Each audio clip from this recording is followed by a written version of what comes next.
Should have been Jimi, Savannah.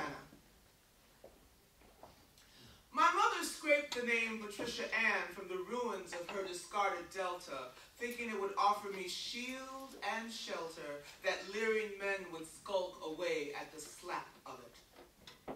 Her hands on the hips of Alabama, she went for flat and functional, then siphoned each syllable of drama, repeatedly crushing it with her broad, practical tongue until it sounded like an instruction to God and not a name. She wanted a child of pressed head and knocking knees, a trip up in the double Dutch swing, a starched pinafore and peppermint in the sour pickle kind of child, stiff-laced and unshakably fixed on salvation. Her Patricia Ann would never idly throat the Lord's name or wear one of those thin, sparkled skirts that flirted with her knees. She'd be a nurse or a third-grade teacher or a postal drone, jobs requiring alarm clock discipline and sensible shoes.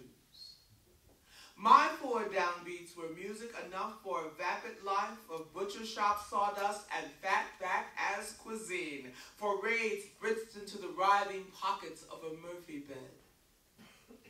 No crinkled consonants or muted hiss would summon me. My daddy detested borders. One look at my mother's watery belly, and he insisted, as much as he could insist with her, on the name Jimi Savannah, seeking to bless me with the blues babe moniker of a ball breaker, the name of a grown gal in a snug red dress and unlaced all-stars. He wanted to shoot muscle through whatever I was called, arm each syllable with tiny weapons so no one would mistake me for anything other than a tricky whisperer with a switchblade in my shoe. I was bound to be all legs, a bladed debutante hooked on Lucky Strikes and sugar. When I sent up prayers, God's boy would giggle and consider.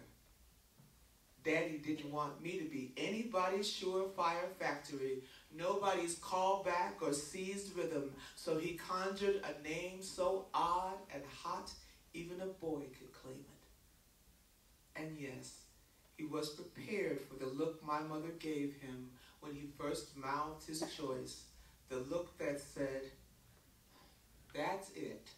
You done lost your goddamn mind." She did that thing she does where she grows 2 full inches with righteous. And he decided to just whisper, "Love you, Jimi Savannah," whenever we were alone, and rechristening me the seed of Otis, conjuring his own religion and naming it